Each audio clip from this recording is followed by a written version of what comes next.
J'espère sincèrement que tout roule pour vous, que la forme est au rendez-vous. Souvenez-vous bien, le 5 janvier 2026, on vous a consacré une belle tranche d'antenne, une bonne demi-heure, durant laquelle on vous a détaillé, avec une limpidité redoutable, ce fameux volte-face d'Abdid-Boon. Oui, ce fameux revirement, appelons-le rétropédalage, ou recul stratégique, comme vous voulez, qui l'a conduit à faire machine arrière sur cette invraisemblable histoire d'interdiction du CAG. Cerise sur le gâteau. Il a remercié sans trop de ménagement le gouverneur de la Banque d'Algérie, un certain Salah-ad-Din Taleb. La décision avait été prise le 4 janvier 2025 et le 4 janvier, le jour même, du limogeage du patron de la Banque d'Algérie Abdid-Boon, avait donc décidé de stopper ce projet totalement hallucinant et affolant, interdire aux commerçants algériens de verser du cash dans leurs comptes bancaires commerciaux, ce qui allait provoquer une grève des commerçants. Je vous assure que si Chad Mejid Tebboune n'avait pas stoppé ce projet, encore une fois affolant, insensé, d'interdire du jour au lendemain, le 22 décembre, la Banque d'Algérie avait demandé aux commerçants algériens de se préparer à une interdiction totale de versement en cash. Cela veut dire que tout le cash qu'ils récupéraient au niveau de leur activité commerciale, ils n'avaient plus le droit de le verser sur leur compte bancaire. Ils devaient faire des versements par virement ou par chèque. Ensuite, on leur a donné le 30 décembre 2025 un délai d'1 mois. On leur a dit, pas grave, vous avez le mois de janvier pour vous adapter. À la fin du mois de janvier, au début du mois de février 2026, les transactions en cash seront interdites. Cela veut dire que l'on veut pousser les commerçants à demander à leurs clients de ne plus encaisser du cash. Le cash qui leur sera versé par les Algériens et à privilégier uniquement les transactions par chèque, par virement ou les transactions numériques. Mais l'Algérie, on l'a expliqué, elle n'est pas outillée, elle n'est pas prête, elle n'était pas disposée à généraliser l'interdiction du cash.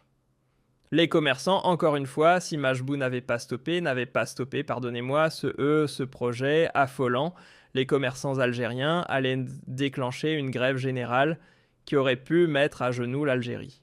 Vous imaginez une grève des transporteurs et en même temps et en parallèle la grève des commerçants. Ni transport en commun, ni transport de marchandises, ni commerce, ni possibilité d'acheter des produits de première nécessité, même les commerces fermés, cela aurait été un scénario choc. Cela veut dire que l'Algérie aurait plongé, on aurait poussé les Algériens à faire des émeutes, à se rassembler, à sortir dans les rues. On aurait franchement plongé l'Algérie dans une crise d'instabilité aux conséquences très dangereuses. Tebboune s'est réveillé, il s'est réveillé à la dernière minute. Il a compris que la brutalité, encore une fois, n'était pas la meilleure solution. Il a compris, de temps en temps il comprend, mais quand le rapport de force lui est totalement défavorable. Il a compris que la dureté, la férocité dans la gestion des affaires économiques du pays était totalement contre-productive. Mais pourquoi le 4 janvier, bon, s'était-il réveillé le 4 janvier et pas le 2, pas le 3 et pas le 30 et pas le 30 décembre? Parce que le 4 janvier, entre le 2 et le 3 janvier 2026, il s'est passé quelque chose de très grave dans 2 secteurs sensibles, dans 3 secteurs sensibles. Les 3 secteurs sensibles. Le premier, c'est d'abord les compagnies aériennes. Les banques algériennes ont contacté les compagnies aériennes, que ce soit ALG ou les compagnies aériennes étrangères qui étaient représentées en Algérie, que ce soit les Émirats. C'est les T4. C'est Air France, Transavia, qui étaient représentés ou qui avaient des agences de vente, qui avaient des agences commerciales en Algérie, ou qui étaient conventionnés avec des agences de voyage privées pour vendre leurs billets d'avion. Les banques algériennes ont contacté les compagnies aériennes pour les informer que plus qu'une transaction en cash d'achat de billets d'avion ne sera tolérée par les autorités algériennes. Ça, c'était entre le 2 et le 3 janvier 2026. La Banque centrale, la Banque d'Algérie, dans une note qui a été adressée note interne, et apparemment c'est une note verbale, ce n'est même pas une note écrite qui a été adressée aux banques algériennes. Dans cette note verbale, les banques algériennes ont été instruites de contacter les compagnies aériennes pour les informer, pour leur dire, pour les instruire, de ne plus accepter le paiement en cash des billets d'avion. Pourquoi ? Parce que les banques algériennes vont refuser les versements en cash des agences commerciales des compagnies aériennes ou des agences de voyage qui sont conventionnées avec les compagnies aériennes, que ce soit ALG ou les compagnies aériennes étrangères. Cela a créé un mouvement de panique sans précédent du jour au lendemain. Donc on dit aux compagnies aériennes, vous n'avez plus le droit de vendre un billet d'avion en cash. Donc, les personnes qui ont l'habitude d'acheter en cash leur billet pour le Hajj, pour les personnes qui ont l'habitude de payer leur billet d'avion en cash pour aller en France, pour aller en Turquie, pour aller au Moyen-Orient, pour aller en Tunisie, etc. Encore une fois, dans le secteur aérien, dans le secteur du transport routier, dans tous les secteurs du commerce, tous les secteurs économiques et du commerce en Algérie, tous les secteurs commerciaux en Algérie, le cash domine 95% des transactions. Ce n'est pas le problème de la compagnie aérienne.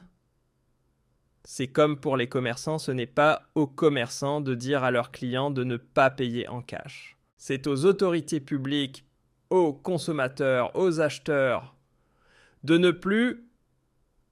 aux consommateurs de ne plus acheter, ne pas verser, de ne pas payer en cash. Mais la compagnie aérienne Air Algérie ou la Emirates ou Air France ou Transavia, elles ne sont pas responsables du comportement pécuniaire ou du comportement du rapport au cash du consommateur. Si tout le monde veut payer en cash la compagnie, qu'est-ce qu'elle va faire ? Elle va leur dire « Désolé, je ne peux pas vous vendre ». Donc elle va refuser des clients, ce n'est pas son problème. L'interdiction, la régulation, la réduction du cash, c'est un problème qui concerne les autorités de régulation du système financier bancaire du pays et les consommateurs de ce pays, les résidents et les consommateurs qui habitent dans ce pays. Un opérateur économique comme une compagnie aérienne ne peut pas, ce n'est pas à Air Algérie ou à Emirates ou Air France, Transavia ou je ne sais pas quoi, Turkish, etc. qui vont... Ce n'est pas leur boulot, ce n'est pas leur mission d'éduquer le consommateur algérien, de le pousser à payer avec une carte bancaire ou de le payer avec un chèque. Et comme la mesure était agressive, encore une fois, toujours la brutalité, la férocité, encore une fois, directement, le rapport de la logique de force. Voilà, c'est soudain, c'est dur, c'est inattendu, ce n'était pas calculé. Du jour au lendemain, on leur dit, voilà, désormais, annulez les transactions en cash. Vous n'avez plus le droit d'encaisser du cash auprès de quand vous allez vendre vos billets d'avion, parce que nous, les banques, on n'acceptera pas, on n'accepte plus votre cash. Et les compagnies aériennes, on ne leur a pas donné un délai d'1 mois. Contrairement à tous les autres opérateurs économiques en Algérie, les compagnies aériennes, on leur a dit, les banques, la Banque d'Algérie demande aux compagnies aériennes d'arrêter le cash maintenant. Et les banques n'ont plus le droit de récupérer ou n'ont plus le droit d'accepter les versements en cash. Parce que les compagnies aériennes, ils ont des agences commerciales, ils ont des agences de voyage privées, ils récupèrent, ils vendent en cash le billet d'avion. Ce cash est versé sur le compte bancaire. Les compagnies aériennes ou les agences de voyage vont faire des virements. Ils versent du cash sur leur compte bancaire pour faire pour verser de l'argent pour payer les compagnies aériennes. Ils prendront leur part, ou les agences commerciales, Air Algérie par exemple, ou d'autres compagnies aériennes présentes en Algérie, elle va récupérer le cash qu'elle a gagné pour le reverser, comme tous les autres commerçants, tous les opérateurs économiques algériens, sur son compte bancaire commercial. Les banques algériennes n'ont pas donné de délai d'1 mois aux compagnies aériennes. Les compagnies aériennes étaient obligées de stopper les transactions en cash le jour même, c'est-à-dire entre le 2 et le 3 janvier. Ça a créé un mouvement de panique. Les compagnies aériennes ont formulé des protestations. Il y a eu le cabinet d'Abdid a été contacté pour lui dire « Voilà, ce n'est pas possible, on va paralyser le transport aérien. » Si on dit aux Algériens, ne payez plus en cash les compagnies aériennes, il y aura des vols qui seront vides, parce qu'il faut attendre que les Algériens demandent une carte bancaire, mettent de l'argent sur leur compte courant postal pour le payer avec des... Il n'y a pas de terminaux de paiement électronique. Même les terminaux de paiement électronique, c'est compliqué. Il faut faire un virement depuis un compte bancaire vers le compte bancaire d'une agence de voyage ou d'une agence commerciale d'une compagnie aérienne. Il faut fournir les chèques. Le chèque. Il faut que la compagnie aérienne l'encaisse. Et à la fin de la journée, il faut aller encaisser le chèque ou déposer les chèques au niveau des banques. C'est toute la logistique qui n'était pas prête. Il y a toute une logistique qu'il faut mettre en place et qui n'était pas opérationnelle. Il faut au moins plusieurs mois. Il faut plusieurs mois, pour ne pas dire au moins 2 ou 3 ans, pour numériser totalement ou neutraliser totalement le paiement en cash. Et encore, ma haram que quelqu'un paye en cash son billet d'avion. Le problème n'est pas là. On en parlera plus tard. Ce n'est pas le cash qui cause problème, c'est le mauvais usage du cash. Mais quand je paye mon billet d'avion en cash, ce n'est pas un souci. Je ne fais pas du blanchiment d'argent. Au contraire, je ramène du cash vers les comptes bancaires des sociétés sur lesquelles ils seront prélevés. Ils paieront des impôts et des charges sociales et patronales. Donc l'État, il est gagnant. Le cash cause problème quand il échappe au secteur bancaire. Mais ça, on en parlera encore une fois parce que les gens pensent que cash égale blanchiment d'argent.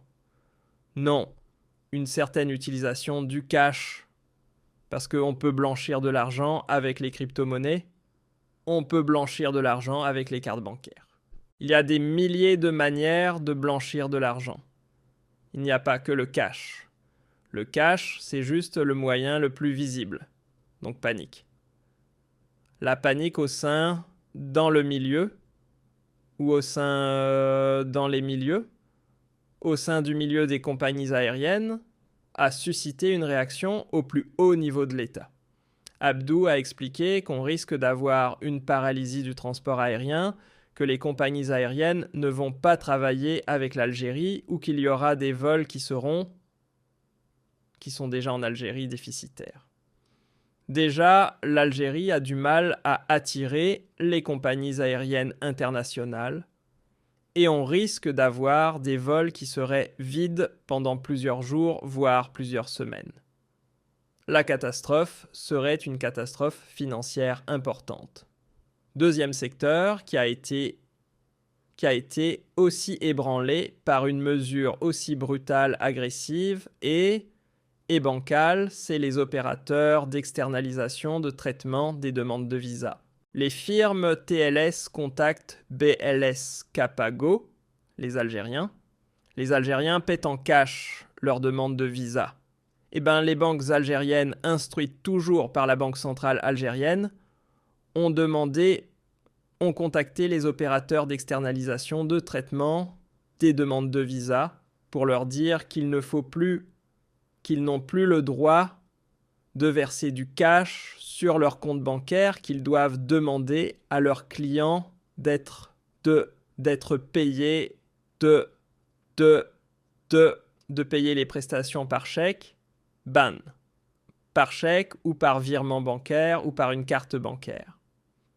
Mais la même chose, ni TLS, ni Capago, ni BLS n'étaient prêts, eux, pour mettre en place un système, une infrastructure logistique afin d'éliminer le cash. Et encore une fois, il y a des Algériens, ils n'ont que le cash pour payer leur demande de visa. Donc on allait bloquer ce secteur qui est sensible. Il y a des milliers de demandeurs algériens de visa. On va leur dire, vous n'avez plus le droit de payer en cash. Allez payer avec une banque. Trouvez-moi une carte bancaire. Il n'y a pas de terminaux de paiement. Il faut mettre en place les paiements, les traitements de paiement, les terminaux de paiement électroniques. Il faut accepter les chèques et recevoir des virements bancaires. Donc il faut faire un virement bancaire. C'est complètement con.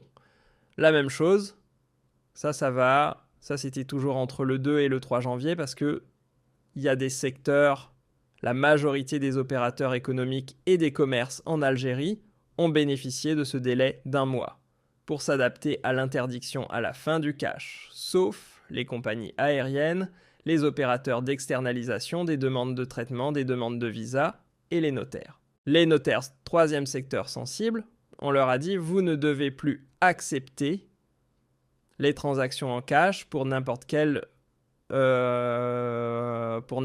opération. N'importe quelle opération, c'est-à-dire des changements de statut, des changements, des actes notariés, etc. Et les notaires, on leur a dit la même chose, vous n'avez pas droit au délai. Il n'y a pas de délai d'1 mois pour vous. Vous devez commencer à mettre en application la fin du cash.